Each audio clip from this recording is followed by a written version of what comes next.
Salut tout le monde, salut Julien, comment ça va? Yeah, salut Serge, en pleine forme, toi ça va? Oui, ça va super bien. Évidemment, je n'étais pas là dans le premier épisode ce matin, désolé. Mhm.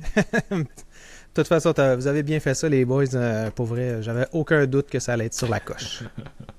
Ah, écoute, c'est ça, t'sais, à distance comme ça, c'est pas toujours rien. T'sais, des fois on a un petit délai ou des petites choses comme Ouais, ça, mais Colin, là, ça s'est bien passé. ouais, On a réussi à avoir un bon vidéo pareil. on n'y a vu que du feu. Puis là, ben évidemment, il y a un match en cours en ce moment du Mhm. Canadien. Fait que ce qu'on fait, c'est qu'on vous donne la vidéo sur le Rocket aujourd'hui, Ouais. après le match du Canadien. Donc, on est vendredi. Mhm. Et c'est la fin de la semaine, mais pas pour pas pour le Rocket. Hein. Eux, ça Non. commence en fait leur semaine, leur fin Ouais, de c'est ça. semaine. Mais en fait, un petit horaire quand même drôle là, au mois de novembre. Là. Ouais. Je vous ai dit, là, il y a 2 semaines, ils ont eu une semaine vide, dans le fond, 7 jours de congé. Fait que là, on repart pour pas loin de ça, quasiment. Là. Donc, on a un programme double le 24-25. Donc, ce soir, en fait. Là. Puis, Mm. demain, 2 matchs. Ben, le programme double, c'est pas la même équipe, mais bon. Deux Ouais, matchs en 2 soirs, je voulais dire. c'est Après ça. ça, 5 jours de congé. Puis après ça, on s'en va au premier, puis au 2... au 1er puis au 2 décembre. Donc, c'est ça, un horaire de fin de semaine, beaucoup, hein, du côté Ouais, de c'est ça. l'AHL. Donc, on va quand même avoir le match de ce soir puis le match de demain, dans le fond, à discuter avec vous la semaine prochaine. On va pouvoir faire le suivi à ce niveau-là. Exact. Puis, c'est ça, si tu me permets, dans le fond, d'enchaîner avec le petit résumé de la semaine, là, vite, vite. Ouais, mais il va être Donc, vite, hein, parce que c'est ouais, ça. ben, ça a été 3 matchs, 3 défaites. Donc, tu sais, ça n'a pas été des mauvais matchs, par contre, quand même, du côté du Rocket, là. C'est des matchs qui ont été serrés, bien disputé. Il y a seulement le match contre le Utica Comet qui a été un petit peu plus favorable pour le Utica. Mm. Donc on parle Phantom de Lehigh Valley, le club école des Flyers de Philadelphie. Donc 3-2, marque finale. Ça a été un match qui s'est terminé quand même c'est en prolongation, c'est ça, si je me souviens exact. Donc c'est Oui. très serré. Non, c'était les power play, excuse. C'est les power play que j'ai vu, pas la prolongation. Donc, ça a été un match amplement disputé quand même. Belle Ben, performance. sont toujours âprement disputés quand on Mhm. regarde là, finalement. Tu sais, oui, c'est des défaites après des défaites. Puis là, j'ai l'impression que c'est vraiment des erreurs mentales de défenseurs, des Oui. erreurs mentales de gardiens de but aussi. Mhm. Mauvais positionnement, vu qu'on est jeune. Mais c'est jamais outclassed. C'est jamais, en tout cas très rarement, là, on s'entend, là, Oui. qu'on peut Ben, dire, là, ils n'ont pas d'affaires là. Là. mais quand c'est outclass, je te dirais que probablement que le Rocket en a vécu autant de matchs outclass en leur faveur qu'en leur défaveur. Donc, tu sais, C'est c'est ça. c'est un peu. Ça C'est ça. compense. Ça arrive quelquefois des tout ou rien, mais c'est ça. Ouais. Ben, sinon, ce qui est intéressant, par contre, là, on va voir au cours des prochains matchs aussi, là, c'est Riley Kidney là, qui semble avoir quand même un léger réveil. Là. C'est pas un match de multipoints là, qu'il y a eu, mais il a au moins fait 2 points au cours de la semaine. Ouais. Ce qui est quand même encourageant pour un jeune homme qui joue sur la quatrième ligne hein, présentement. Mm. Puis il y a quand même un gros potentiel offensif. Là. On en a parlé quelques fois qu'on s'attend un petit peu plus de lui, dans le fond. Donc ça fait du bien de le voir sur la feuille de pointage. Joshua Roy aussi, Sean Farrell, le trio marche toujours aussi bien là, avec Brandon Gignac. C'est toujours assez flamboyant leur affaire malgré les défaites. Là. Très bon niveau de jeu de leur part là, avec la blessure de Elias Anderson. Yes, Puis ouais, exact. la promotion d'émotion de Joël Armia aussi. Je pense qu'ils ont trouvé une belle stabilité avec ce trio-là à date. Là. Ouais. Puis tu sais, si tu me le permets, là, Riley Mhm. Kidney, il joue en ce moment avec Nathan Légaré, qui est pas un pied de céleri, là. Oui. Puis justement, il parlait de ça dans une entrevue récemment. Il disait, Nathan Légaré, tu sais, moi, mon but, c'est vraiment de faire en sorte qu'on devienne la meilleure quatrième ligne de la Mhm. Ligue. C'est Ouais. vraiment il a pris à cœur le fait que, OK, je suis peut-être sa quatrième ligne, mais dans notre équipe, on est pas mal des duos, des trios, pas mal équivalents, un peu Oui. comme dans la Ligue nationale.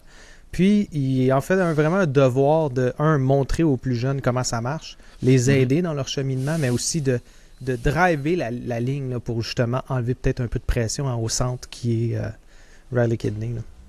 Oui, mais ça va, puis ça se passe bien pour vrai là, depuis individuellement. Encore là, on va parler de progression individuelle du côté du Rocket. Hein. C'est un peu le même concept là, que du côté du Canadien. L'équipe n'a pas nécessairement les points et les performances au niveau victoire, si on peut dire ça comme ça. Mais la progression de chacun des joueurs individuellement se voit, en tout cas. C'est quand même une partie intéressante là, des matchs du Rocket qu'on peut... chaque joueur se démarque un petit peu mieux de match en match là, par rapport à ses points forts, du moins. Puis améliore un petit peu ses faiblesses aussi. Bien entendu, il y a des hauts et des bas, là, comme n'importe quoi. Mais c'est quand même un aspect intéressant là, depuis le début de l'année du Rocket. Ouais. Ben, en tout cas, il y a la seule chose qu'on voit, qu'on se rend compte vraiment, là, nos 2 gardiens de but sont en bas de 900 en termes de pourcentage d'arrêt. C'est un peu dommage. J'espérais voir Dobish être un petit peu plus dominant tout de suite au départ. Oui. C'était peut-être un peu exagéré parce qu'effectivement, la Ligue, elle est très difficile. Il y a des bons joueurs dans la Ligue américaine. Oui. C'est ça qui arrive là, en ce moment. En plus, la division, là, c'est la division Nord. La division Nord, en fait. Mm-hmm. Et là, on est bon dernier. Là. On est bon dernier, mais on est bon dernier dans des équipes qui, eux aussi, ont du talent. Là, on parle des Marlies, les Comets, les Sénateurs, le Crunch, qui sont un petit peu moins forts habituellement, mais là, ils réussissent à se tenir encore en haut. Puis finalement, on a évidemment les Monsters de Cleveland puis les Americans de Rochester qui, eux, sont dominant comme toujours. Fait que c'est une division qui est difficile de performer. Fait que c'est un peu normal de voir que des jeunes comme l'équipe du Rocket ont plus de difficultés là en ce moment. Oui, définitivement, ça. Surtout qu'il y a une couple de vétérans sur lesquels on comptait, là, des acquisitions qu'on a faites en cours d'année, qui ont eu plus de difficultés justement là, peut-être à s'adapter au style de jeu et tout. Ajoute ça à l'inexpérience et la quantité de jeunes. Et les joueurs plus âgés qui performent un peu moins. Fait que là, ça a fait un drôle de mix en début de saison. On peut espérer que ça va se replacer là, avec un petit peu plus d'expérience justement là, du côté des jeunes joueurs. Oui. Je suis sûr de ça. Ouais. Mm-hmm. Puis c'est ça, dans le fond, le reste de la semaine, vite, là, on a eu une défaite là, encore une fois contre le Utica Comet. C'était un gros match de Jadon Struble, puis c'est ce qui a permis de se faire rappeler dans le fond. Là. Ça concorde la journée d'après avec son rappel chez le Canadien. Écoute, 3 lancés au filet, 5 minutes de punition, 2 assists, plus 2. Écoute, là, il est très impliqué dans le match. C'est but de la bonne victoire nouvelle aussi, quand même. Je me trompe pas. Oui, c'est ça. Non, il n'y avait pas de but. Ça, c'était l'autre, il a participé au but. Oui, c'est ça. Ouais, parfait. Excellent.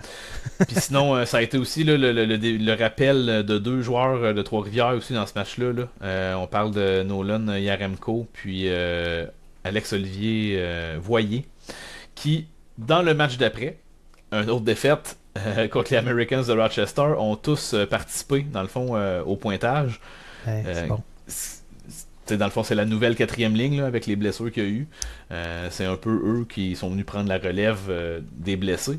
Sinon, on a eu quand même une belle performance encore là, malgré le pas de points de Joshua Roy, Sean Farrell et Brendan Gignac. Mais c'est une défaite de 4-3, donc un match quand même relativement serré. C'est Xavier Simoneau là, qui a mis le but avec Joël Armia. Joël Armia a fait, j'en ai pas parlé dans le match d'avant, là, mais a fait quand même genre 4 points au cours de la semaine. Il va bien. Oh, il va bien. Oui, c'est ça. Fait que ça fonctionne quand même. Là. C'est juste que on parle plus des jeunes que Joël Armia. C'est sûr. On veut vous parler plus des jeunes que Joël Armia au final. C'est parce que là, Joël Armia, on en a entendu parler une et pas l'autre avec Frank Well. Donc, sur le show de Frank Well, que je vous invite à aller voir d'ailleurs. C'est un excellent show. Cette semaine, on a parlé beaucoup, en fait, des défaites, parce qu'il n'y a pas eu beaucoup de victoires, sauf la dernière, en fait, du Canadien. Puis c'est toujours drôle de voir Frank là, crier comme un malade là, quand il y a un but. Là. Puis là, il a pu crier assez souvent, je dirais. Puis le fameux arrêt de Montembeault aussi. Là, toute une réaction aussi de Charlie Frank. Fait que je vous invite à aller voir ça, puis abonnez-vous à son show là, au Patreon ou sur YouTube en membre. Là, vous allez avoir du contenu exclusif, comme hier, entre autres. Et comme le match qui a été diffusé très tard la dernière fois. Donc, il y a toujours des choses bien intéressantes sur son channel. Oui, des petites surprises ici et là. Puis si jamais là, vous vous abonnez, on fait des petites apparitions aussi là, du côté de l'abonnement. Puis c'est avec un peu moins de filtres. Fait que ça peut des fois être intéressant là, si vous aimez ça, là, des points de vue un peu plus croustillants, si je peux dire. Oui, exact. D'ailleurs, j'ai quelque chose à te jaser par rapport à ça, un petit peu plus éditorial concernant la Ligue. Ben, surtout concernant, en fait, le Rocket, je veux te dire une affaire que ça me trotte un peu, là. Tu sais, on commence là, à faire à tourner puis à être un peu plus dans la nouvelle avec le Rocket. Puis j'avais pas remarqué ça l'année passée parce que l'année passée, je le regarde à travers les nouvelles du Canadien. Fait que tu te dis, OK, il y a toujours du contenu qui arrive puis qui arrive. Mais quand tu viens à isoler le contenu de nouvelles que le Rocket obtient, c'est dérisoire quand tu regardes ça. Là. Oui, on a vraiment de la difficulté à trouver des bons sujets parce qu'il n'y a rien qui est diffusé là-dessus, ou pratiquement. Tu sais, on va avoir les nouvelles sur c'est qui les blessés, c'est qui les prochains, le prochain match, etc. Mais les changements d'équipe avec Trois-Rivières, mais sinon, on n'a pas vraiment c'est vrai, on n'a absolument rien. Le Rocket fournit de l'information, mais quand tu regardes au niveau des journalistes, les journalistes n'en ont que pour le Canadien. Oui. Puis, honnêtement, si tu n'écoutes pas les matchs à la télévision, tu n'as pas plus d'informations. Anyway, t'as jamais plus d'informations que ce qui est diffusé à la télévision pour le Rocket, en fait. Exactement. Il n'y a aucune nouvelle, tu sais, comme des side nouvelles, là, des side quests. Il n'y a pas absolument rien qui est diffusé ou presque là, sur qu'est-ce qui se passe, à part au début de la saison quand on avait Mayu avec la fille de TikTok ou je sais pas trop, là, en tout cas. Mais c'est à cause d'elle qu'il y avait des nouvelles, pas à cause du même de Mayu. C'est ça qui arrive. Exactement. Fait que je trouve ça vraiment dommage parce qu'on manque une belle occasion à Montréal de promouvoir un bon produit, un produit avec du talent, un produit qui devrait attirer des foules, le fait quand même bien là, en considération. Oui, vraiment. Puis moi, ça me fait peur pour la Ligue féminine là, cet hiver là, qui s'en vient. Là. Si on parle pas de la AHL, on va-tu vraiment parler de la PWHL? Écoute, je te regardais à l'œil, puis je t'écoutais à l'œil, en fait. Ouais. Puis j'ai eu le même flash là, dans la tête. Là. Écoute, si on a autant de difficultés à avoir de l'information pertinente et intéressante en lien avec le Rocket, est-ce que ça va être un peu la même situation avec notre équipe féminine de Montréal? Écoute, en tout cas, on va essayer de se faire un devoir de continuer de vous feeder là-dessus. Là. Je pense que de continuer de vous donner de l'information là-dessus, parce qu'au moins, on va faire l'effort de le faire, puis...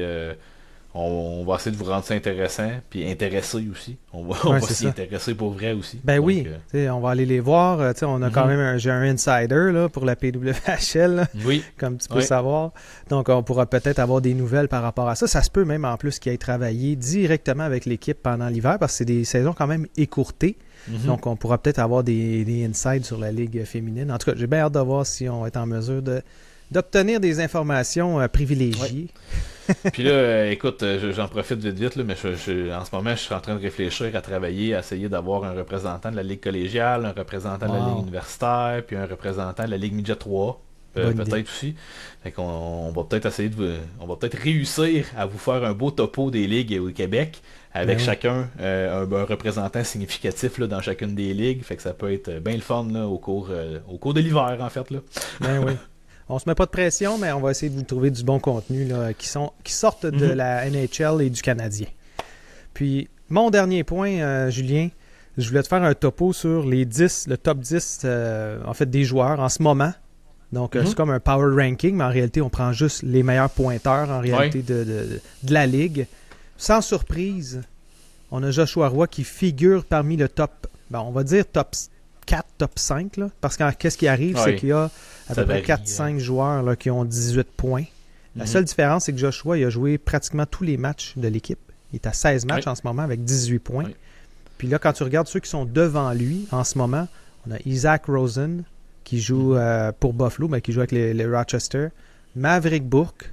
On a Logan Stankoven. Les deux sont dans la même équipe en passant. Stankoven et Bourque. Les deux jouent ensemble, en fait. Oui, les deux jouent ensemble et se fient d'un et l'autre. Côté Marlies, on a Alex Steeves. Et finalement, tous ces beaux joueurs-là, ils ont tous 18 points. Donc, 14 matchs jusqu'à 16 matchs. Fait que c'est quand même assez intéressant. Puis là où je voulais m'attarder, c'est deux joueurs qui ont une resurgence, une renaissance. C'est des vrais phénix. Là.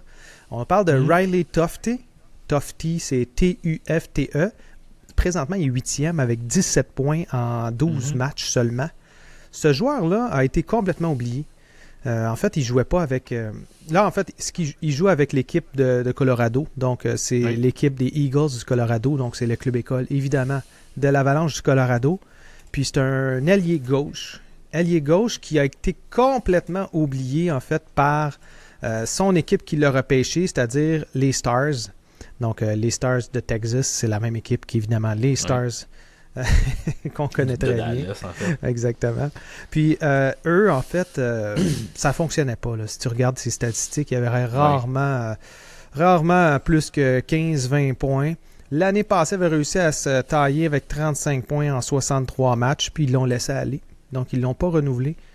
Puis là, cette année, ça va très bien. Gros début de saison pour lui. Moi, je pense que c'est une personne à surveiller. Il pourrait peut-être même être rappelé par l'Avalanche éventuellement. Écoute, à 17 points en 12 matchs, en effet, là, c'est quelque chose, une production intéressante là, au niveau de la HL présentement. Est-ce que ça va se poursuivre? Exact. Écoute, s'il continue comme ça, définitivement, il devrait avoir une chance à un rappel. Oui, puis son coach, il a d'ailleurs dit comme quoi qu'il avait une excellente éthique de travail. Donc, si ça ne rentrait pas, c'était probablement plus mental que d'autres choses parce que ce gars-là, ça a l'air, c'est le real deal en termes de travail, d'un gars qui travaille. Ouais, exactement. Puis le dernier gars que je voulais te parler, c'était Adam Gaudette. C'est pas un Québécois, mais c'est un gars qu'on a connu en fait parce qu'il a été repêché à Vancouver. Je sais pas si ça dit quelque chose. En 2018, il a commencé sa carrière avec le Utica, les Comets de Utica. Oui. Finalement il a changé d'équipe. Il est rendu maintenant avec les Thunderbirds de Springfield. A fait quelques matchs dans la Ligue nationale pour finalement se ramasser avec rien derrière lui. Puis là, cette année, revient dans la AHL. Puis il est en train de tout défoncer. Il a 22 points en 17 matchs. 13 buts là-dessus. Pour vrai, là, performance, en effet. Ouais, ça commence à être très, très bien pour lui. Puis j'ai l'impression que et Joshua Roy et Stan Coven et Bourque vont avoir de la grosse compétition cette année pour savoir qui va être le meilleur pointeur. Ah oui, clairement, en ce moment, là, oui, au début de la saison, on était très emballé de Joshua Roy. Là, là la réalité du Rocket commence à le rattraper un petit peu, je pense.